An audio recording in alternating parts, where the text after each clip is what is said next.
the Senators and the Hurricanes. And obviously, speaking in jest a little bit off the top, yeah, it probably outside those two markets isn't the sexiest. And it has a lot to do with the size of the markets. It has a lot to do with the style of play both teams like to employ.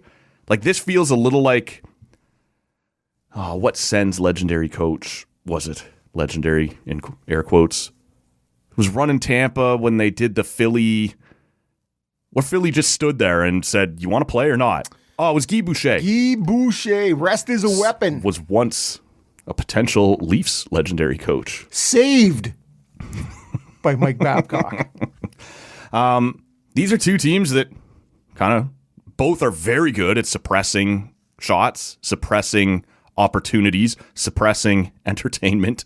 Both teams, it was Carolina's game plan for a long time. Ottawa seems to have adopted it a little more since they had to play a lot of the last month or so here without their two best defensemen. But this idea that this soccer thing where you just lob it out to center away from your net and then go figure it out there. Carolina is serious dump and chase, try and get in and create opportunities that way. But they have been just lobbing the puck out for years. Ottawa has a little bit more ability to carry the puck out when they have their top defenders back in this. It's a matchup of questionable goaltending. I would say Ottawa's slightly less questionable than Carolina's. We'll see.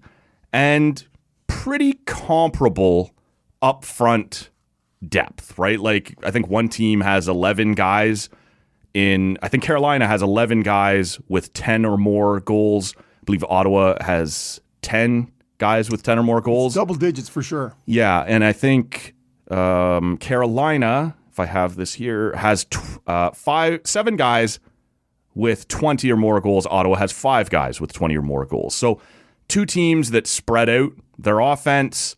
I don't know, man, when you saw that this was the matchup, it was kind of came right down. Is it going to be Buffalo? Is it going to be Carolina? For a while, were still some other options on the table. You like this for Ottawa? Do you not? Like, where did you come down on it when you first saw it? Yeah, it's not ideal. It's not ideal due to the pedigree that the Carolina Hurricanes bring, which is win 2 rounds and bow out. This is it. And because this is the first round, that's not ideal. Shit. Can we play you later? Somebody was saying, I read somewhere that and obviously a wrestling nerd, they're like, love it. It's WrestleMania week. Well, they're like, that's why Rob's here now. On Sunday, I'm very busy. Carolina is the Undertaker at WrestleMania. Just shows up every year in the playoffs and quite often makes a second round. There you go. So I'm like, I'm going to drop that today. Matt will love that. Yeah. Makes me giddy. Yeah. And so on that front, it isn't ideal. And as hot as Ottawa's been, 21-6-4, I think, in the last 31 games to finish the season. Pretty hot. Yeah. Only 4 teams hotter than them. Yeah. Buffalo, Montreal, Carolina. Ooh. You're like, what? Hey, come on. So it's really and the idea with the both lobbing, both are forechecking, both like to possess the puck. It's just in the offensive zone, yes, mind you. And so they are very similar. I just think, and the reason I brought that up, with Chabot and Sanderson in the lineup, Ottawa has defenders who can carry it out a little bit more than Carolina does. And look, maybe Keandre Miller can. Like, maybe they have some, but that's not what Brind'Amour wants them to do. Right. It seemed like Ottawa sort of adopted it out of necessity while Chabot and Sanderson were hurt. Correct. And now that those guys are back, maybe you'll see that approach a little bit less. You will. Yeah. This is a good time for me to have a bit of a take back. If you recall back in New Year's, you asked me what I want to see in 2026. Just a very general statement.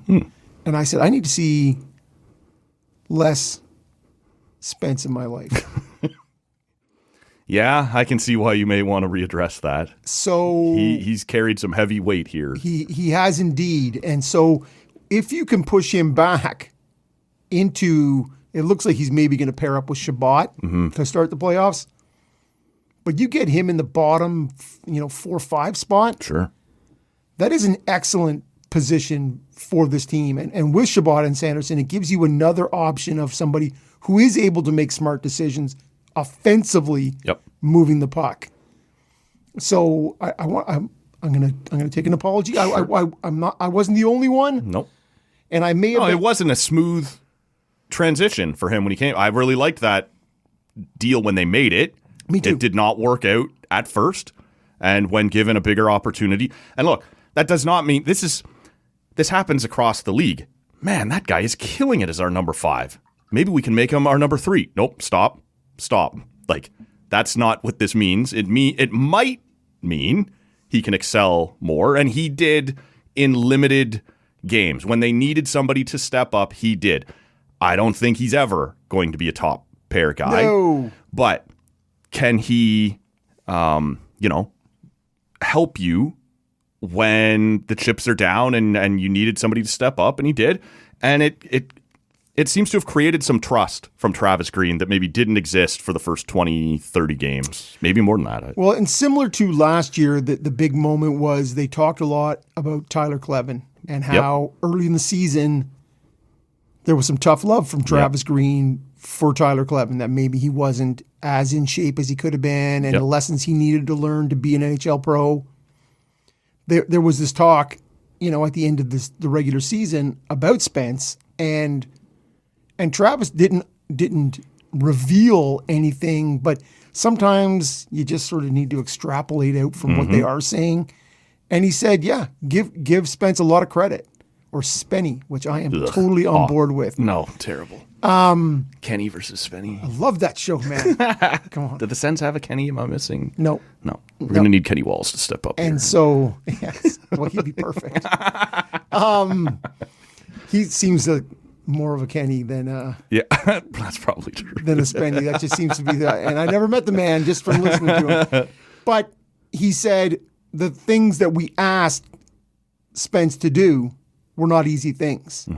And he met the challenge. And so it's taken me a long time to sort of to lose my entrenched opinion that was the first half of the season. Right. So I think he is another option back there.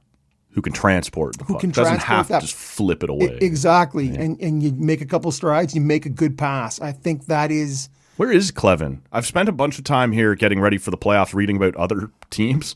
I sort of forgot to keep following Ottawa. Is Klev ready to go? It depends who you talk to. Okay. But he's been skating. I'm talking to you. He's been skating this week. Okay. And I guess it depends whether we play Saturday, Sunday, or Monday. Locked in Saturday. 3:00 Saturday afternoon. When did you hear that? About 1:00 this afternoon. Okay. The Game 1 schedules in the East are all out now. Perfect. Oh, I thought you knew that when I was going on about you're not going to play at I had no main idea. event time. Yeah, okay. No. And so, he's been skating. I think he's got, obviously, it's some kind of facial fracture, right? Puck in the face. But he's been out a couple weeks. I'll be interested to see what, because it sounds a little cold. You can play through that. If it's been a couple weeks and it was a broken jaw, get in there, man. It's not a knee. It's not a... Yep.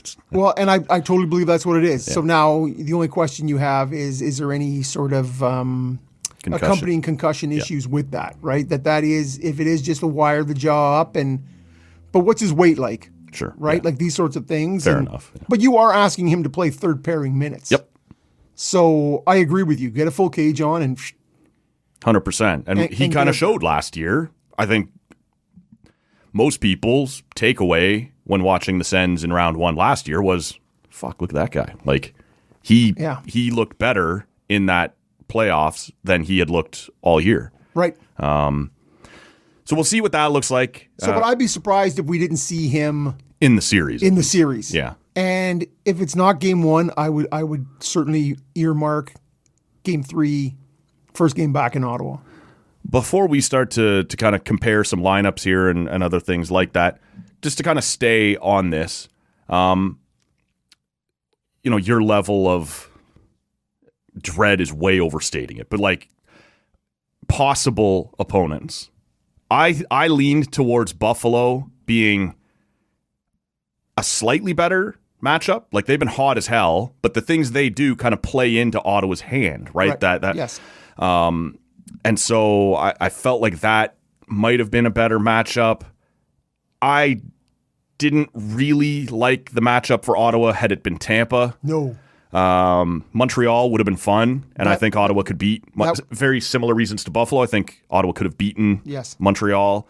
But to me, this Carolina one, the way I keep looking at it is like Ottawa is Carolina, but a couple years behind. Like they're playing a more evolved version of themselves, right? Like Carolina's been doing this a long time. They've got a little bit more playoff experience. And I just think they're a tiny bit deeper up front. I think Ottawa's clearly deeper on defense. And like I said, I expect if Ullmark is going to continue to do what he's been doing since last month or so or whatever, Ottawa will have the goaltending advantage. But it just feels like a lot of the things that Ottawa does, that's what Carolina does, and they do it a little bit better. And I think Ottawa will get to that point, but I'm not sure they're there yet. Like everything about this to me feels like, this was the worst case scenario. And that doesn't mean Ottawa's about to get pumped or blown out, but out of the potential opponents, this was probably worst case scenario.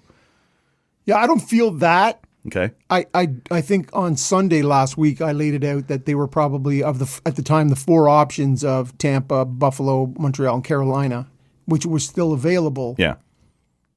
Carolina was my third choice. Yeah. Tampa was my fourth. Okay. So I don't completely disagree with you. I just don't think it's the worst case. I lean towards the team that had, probably one of the best goalies in the league in Vasilevsky, the potential Hart Trophy winner in Kucherov. Like I just sort of lean away from that. But they also do some things that might play into Ottawa's hand a little, right? In terms of coming at. Anyway, we don't have to get into Tampa. They're not playing them. No. But it does come down to the things, and if you've alluded to it, and I was casting through some things yesterday, and you go, Ottawa is a high shot volume team. Mm-hmm. Carolina's slightly higher.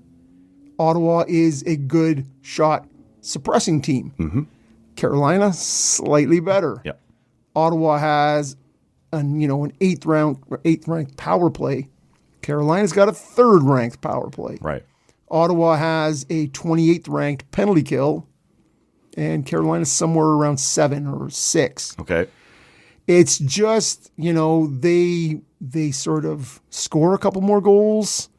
They're actually they allow second in the conference. A couple of goals less. You know what I mean? They're second in the conference. And for all the talk that Carolina's this defensive wizardry, they've scored the second most goals in the conference this year, which is not what I expected to see when looking into this. And like I said, Ottawa at 7 or 8, no slouch. No slouch, but Carolina just better. Yeah. And so they have an elite over 80% PK.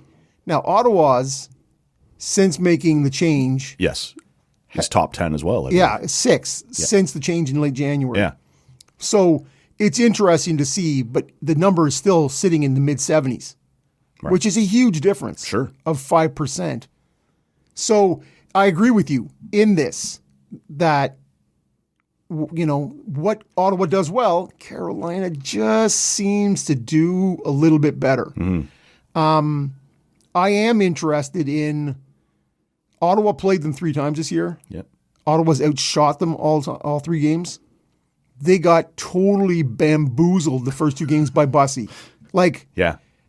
Bussy stood on his head, and in the third game, they played Freddie, and they scored 6 goals.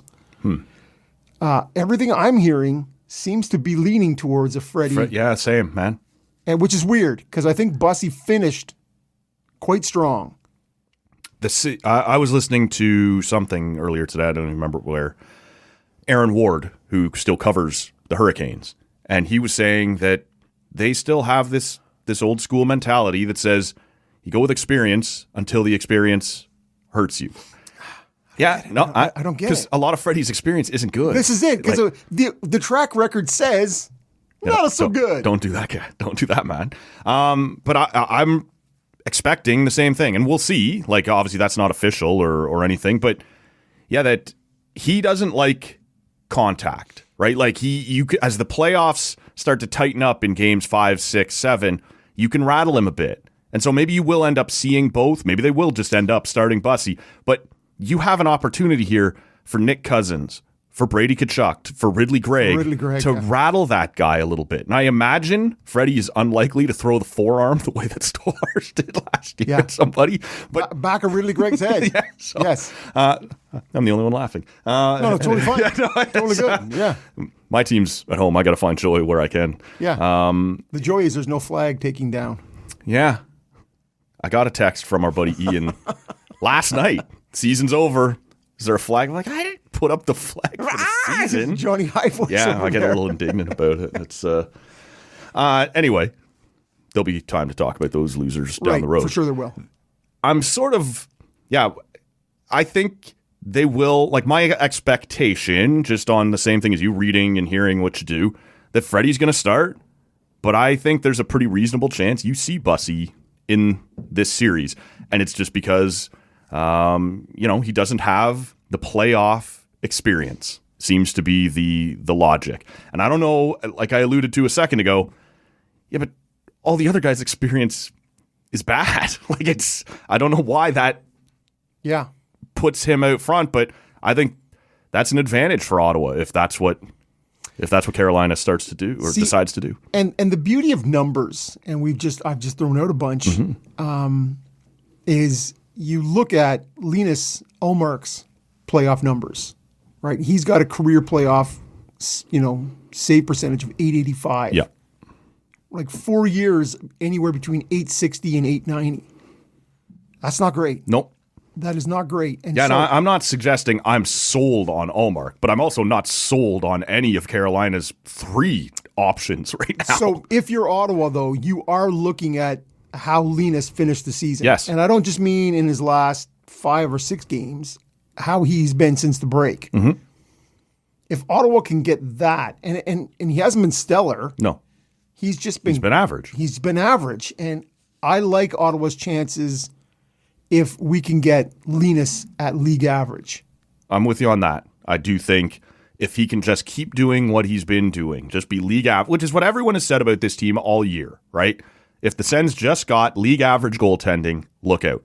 Well, recently they've got it, or a little bit better. If he can just give them average goaltending, that changes everything, because I am not convinced that any of Kochetkov, Bussy, or Anderson are going to give the Hurricanes that. We have seen it over and over. And you correctly pointed out, there's usually enough to get you a couple of rounds, but when it starts to get tight and things get a little harder, it falls apart. Like whether it's pressure, whether it's I don't know, but those guys don't stand up to that well. So we'll see. And traditionally, if you watch them, they've had a hard time, and we've talked about this here with Ottawa, anecdotally, getting that extra goal, or when things in the playoffs get tight, it's not even just goaltending, it's I can't outscore the goaltending, or it's a low-scoring game, and I just can't get past whatever that other team is doing. And Carolina's had a bit of that. Yep. And I think, though, when you look at the addition of Ehlers and how they have sort of... Who's currently playing on the third line. Like, there's some nice depth there. Like, not because he's played poorly, but they can afford to do that right now. We end up with 30-odd goals this year, too. Yep. So it's if that's playing poorly... And he also does not have a great playoff reputation. He was better last year for Winnipeg, but historically, he hasn't been good in the playoffs. So, well, getting out of the fishbowl that is a Canadian market... Sure. I'm sure he felt like would be better, but you've now jumped into a bit of a pressure cooker because things are tight there too. We expect to be good. And they expect to win. Yes. Like this is not, I don't think this is an ideal match for Carolina either. I think when you win the conference and you get the wild card too, I think you're hoping for something that isn't going to be as as testy as maybe this matchup could be.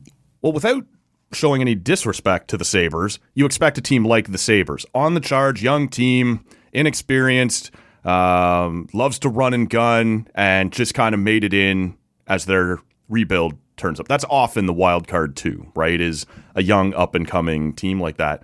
And the Sens are a young up-and-coming team, but they don't give you that young, inexperienced vibe, right? That intimidated by the moment that you can kind of pounce on early. Well, we're going to see.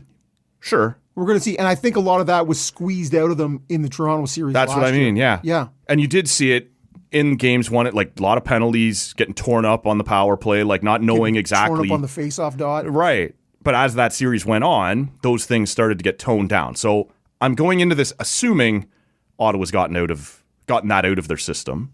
But you never know until you see it, I guess. That is the one spot where Ottawa does stay ahead of Carolina, which is in face-offs. Okay. So that is the one spot where Ottawa has made it back to number one. Well, up and down, Ottawa's center depth in this series trumps Carolina's. Well, Ottawa has the center depth. Carolina has the wing depth, I think is how I would. Well, when we get to talking about Minnesota, I'm going to let you know what I think about wing depth versus center depth. Yeah. Well, okay, and I think you're right. Yeah. Right. Everybody understands. I'd rather have center depth. Yep. Right. Traditionally, those are the guys. The number of wingers who drive play versus centers who drive play. Like if Aho can saw off Stützle, I think Carolina will be okay. But that's a big ask, right? And Ottawa still has Dylan Cousins and Shane Pinto and some skill. Now, again, like you said, they have Ehlers, or like I said, I suppose, Ehlers on the third line, Stankoven and Jackson Blake on the second line. With Taylor Hall. Yeah. Who can still, be a good 20, 25 goal guy. And then up they have Aho and Svechnikov on the top line, which is no picnic. Like Stützle is going to have to be good defensively too here because Aho is one of those Barkov light type players, right? Very good in his own end, but can also, put some numbers up there. Get you 70. To me, it's what's this morning on local radio. They were talking about who were going to be the 5 most important players in this series between the two teams combined. Yeah. And it was interesting because all 3 people on the show, and then they asked Mike Johnson, and then I believe they asked a Carolina guy. Mm-hmm. Nobody, not one person, mentioned Shane Pinto. Yeah, that's interesting. And because the reality is, you just talked about it, and Rod Brindamore likes to go power on power. Yep. The idea that he'd have no problem doing the Svechnikov Aho against the Stützle line. Yeah. As the depth goes and you have the Tkachuk Cousins line up next with Ridley Gregg, what does happen? Who does? I assume Carolina wants Jordan Staal on that line. Ottawa, when it gets back here, will take Logan Stankoven, right? Like, yes, we'll happily do that matchup and try and expose his inexperience a little bit. But I think they will do everything they can to keep Jordan Staal on the Dylan Cousins line. Right. And Ottawa's going to want to see the Pinto line on the Aho line. Yeah. So that is going to be the thing. And I think that Michael Amadio, Shane Pinto, Nick Cousins line, which has done such a good job shutting down the other team's elite line, that to me is where this series, because that Staal Martinook line is what they're going to want to. It's who is going to be able to implement the thing that they want. Yeah, who can get to their game first, right? Well, and the games are similar, right? So it is going to come down to, like, I think Pinto is going to be a top 5 most important player in the huge piece in this, because I do believe some of those other top end pieces will cancel each other out. Yeah, and it's often that way, right? It's going to be the depth.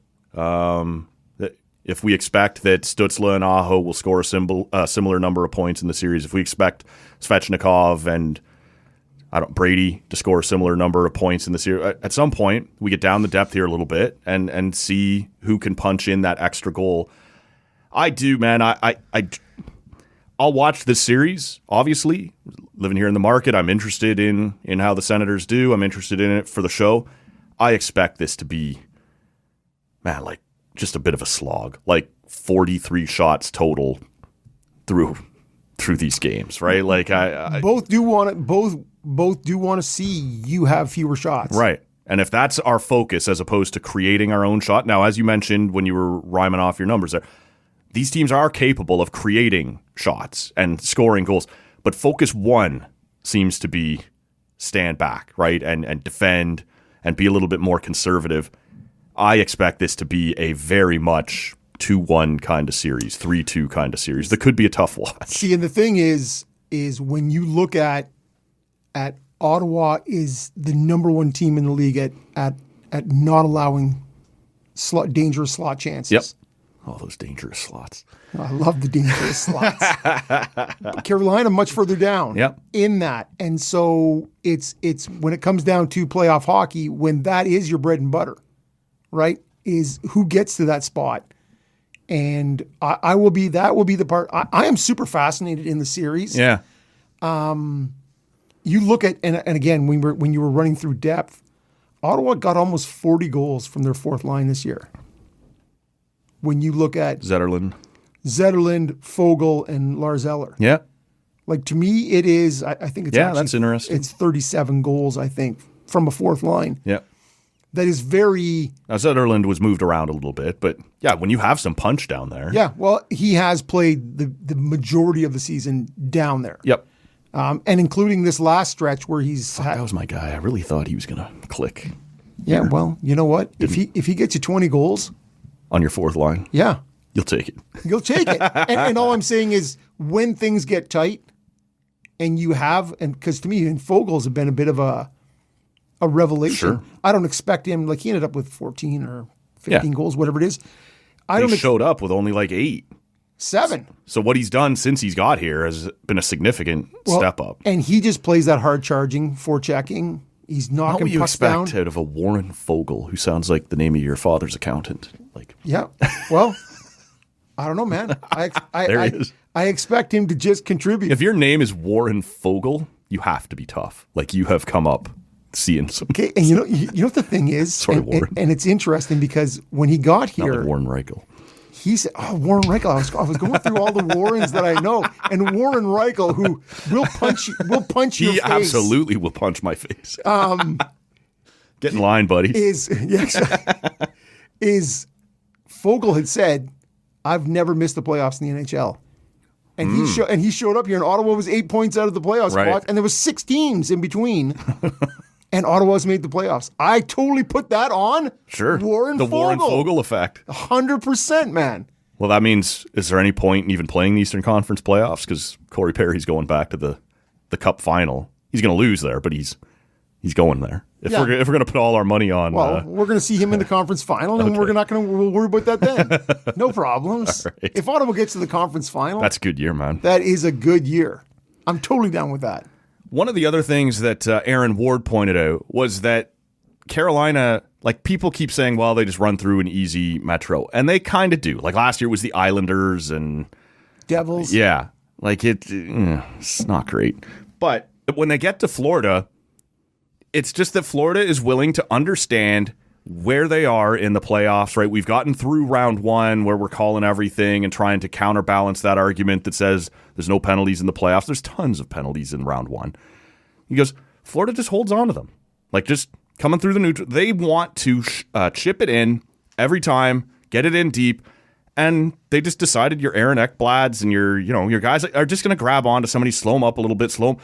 Nobody's calling holding in the conference finals. And he goes, Carolina is not physically built to overcome that, and game plan wise is not built to overcome that. But he goes, if that's, like, as a guy who watches the Hurricanes all the time, he goes, that's what I would be trying to tell Ottawa. Look, you're not going to be able to do what Florida does in round 1 exactly, but I would be heavily focused on 2 things. And it was what we talked about earlier, that Freddie Anderson doesn't like to be bumped, doesn't like traffic.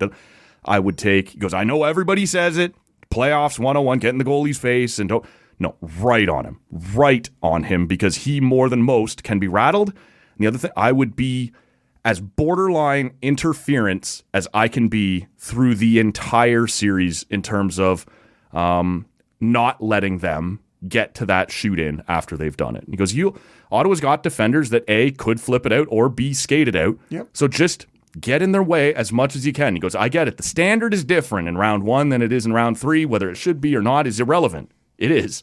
And so Ottawa will have a harder time walking that line, because that'd be my advice to the Sens, is just hold them up as much as you can. And my problem with that is, and it's really my problem, because Ottawa, as you've laid out already, Ottawa has no problem finding guys up and down that lineup who don't mind going hoops into the blue paint. Yep. Like, sure. And yet my issue is, now, again, the PK since late January. Mm-hmm. Yeah, 6 or and 7. Carolina is capable of lighting you up on the power play. 100%. They are very good. Yeah. And you don't want to flirt with that. And so that is my biggest concern with what Aaron Wood is it's a tough line to walk for sure. And as you suggest, fewer penalties the further into the playoffs you go. Mm-hmm. Round 1 is the exception. There's no fighting in the playoffs except for in round 1. Yeah. There's way fewer penalties, except for in round 1. Like, round 1 is where chaos reigns. There can be upsets, but there is more of everything that gets called, goals, fights. Like, that's why everyone loves it. To me, for sure, it's why people love it. It's whether it's conscious or unconscious, it's the league and the referees going, this thing you all talk about that we don't do our jobs in the playoffs is false. And we're going to get that out there right now. But not in a month, not in 2 weeks, not whatever else, right? It's tiring, man. I got to hold my arm up. Come on, it's a long 2 months for me too. By round 2, I am like, forget it, man. Forget it. Just slice that guy's head off. Is it? Yeah, that's fine. This is it. Less murder in round 2. Yeah, this is it. 100%. I look at it, man, and it's an interesting series. I like Ottawa's goaltending, but I guess that would be the other thing. Ottawa's back end is not big if you want to do this interference, get in their way. It isn't big. No. And it's not necessarily that Carolina has a big forward group either. But if you want to stop them at speed, it can take some length, right? It takes some size to do it. But I don't think they'll be intimidated. Sorry, I don't think they'll be intimidated, the Sens defense. I'm just not sure they're built for exactly what Wardo is suggesting. No, and I do look at in that transition game, and the ability to keep people outside is what Ottawa does well. Yeah. Is the ability to skate with people and to keep them outside. But Carolina's not looking to get inside on the rush. Like they're just going to dump it in. And I get it. Yeah. I get it. And Ottawa has shown when healthy, when they run with their 6D, that zone, the transition from D to the neutral zone has been a strength. Yes. This year. Yep. So I think if Ottawa is running with their 6D, they'll be happy to play that game. Sure. And do the opposite. I think they'll be more than happy to make Gostisbehere or whoever else turn their back. Sure, yeah. And get on it, right? Yeah, you've got your Keandre Millers out there, your Walkers, your Chatfield. Like Chatfield's not a big guy. Like Slavin. Yeah. Who hasn't been as good. No. Right? And I think I think the dude is older. Older and like every bit as good as Sanderson in his own end, but he's not like Sanderson can turn and then rush the puck and transport the puck, and they don't really have like Slavin can't do that on their top pair, and Chatfield can't really. So their offense, what little of it comes from the blue line comes from a little further down, right? Keandre Miller and Shane Gostisbehere and whatever else. Those guys just aren't out there as much as Sanderson is. And Sanderson's just one of those guys that settles everything down. Defensively, offensively, on the rush. It's like, put it on his stick and let's get organized here as we move up the ice. It's just a stabilizing factor that, like, I don't think Carolina has that. And that doesn't mean Carolina is going to lose the series. It's one player. But he is a stabilizer that, like I said, Gostisbehere's great offensively. Slavin's great defensively. They don't really have just put this guy out here in any situation and get what you need. Right? Like, well, and Ottawa generated over 170 points from their D. Right. That is a strength of this it's a this lot defense of D. core. Yeah. Love that D. Show me that big D. Big D. So those are the things, and I like the way Allmark handles the puck. Like, I think there are just things here that if things break well for Ottawa, they could win this series. Sure they could. Before we move on to other series, well, before we take a break here in a second, your prediction for this series. Yeah, Not what could happen. Right. What you think will happen. I want Ottawa to win. Yeah. I think I know that about you. I think Carolina wins this in a long series. I just, to me, I would feel like I was just way too much of a homer if I was to just go, yeah. But I think when you look at all the numbers and you sift it through, it's a lot in Carolina's favor, including the pedigree of many deep playoff runs. Yep.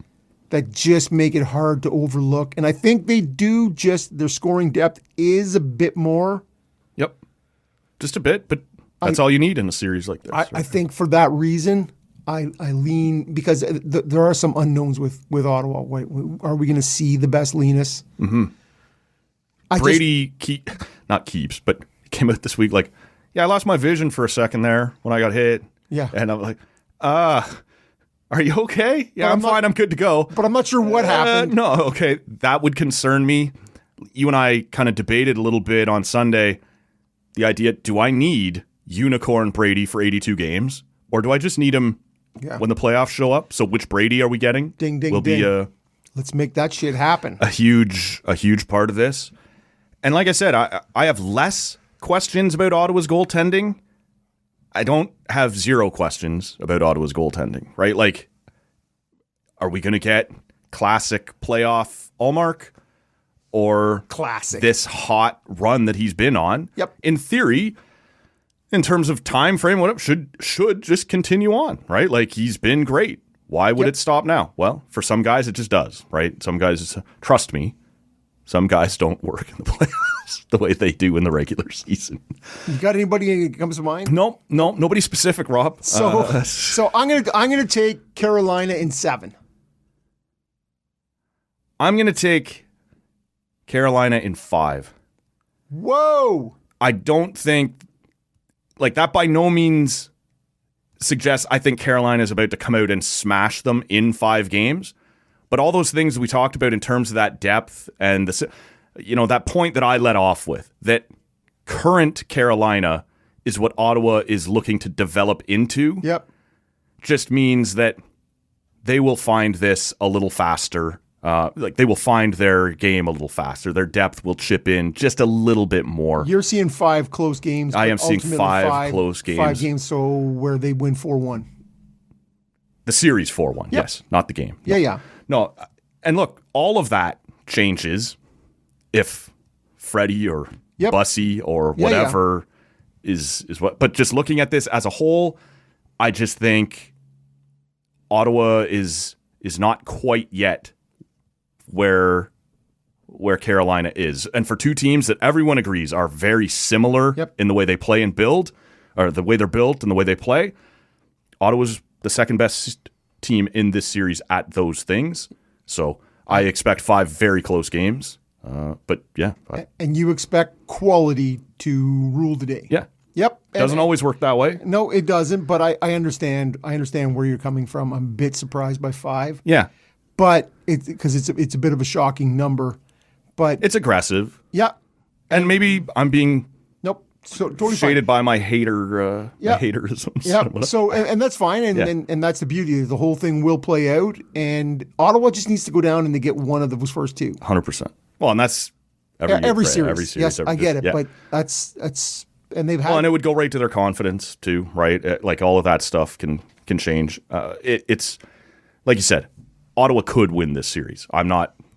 But when you have low scoring series, you have a lot more room for calamity. And that sounds worse than I mean it to about Ottawa.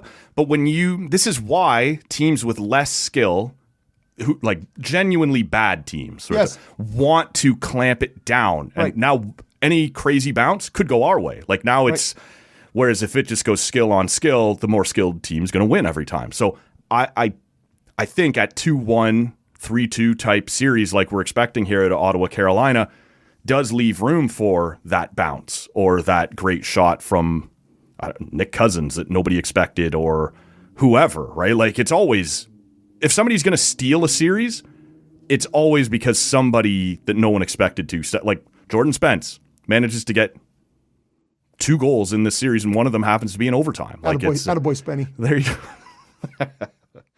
go. So there is room for variance when you expect a low-scoring series. But yeah, I just think Carolina is better at the things that Ottawa is good at. Yep. That makes it a tough road to hoe. And we've detailed all that. So yeah. I think I'm with you on a Carolina win. Yeah. I see it a little longer. Sure.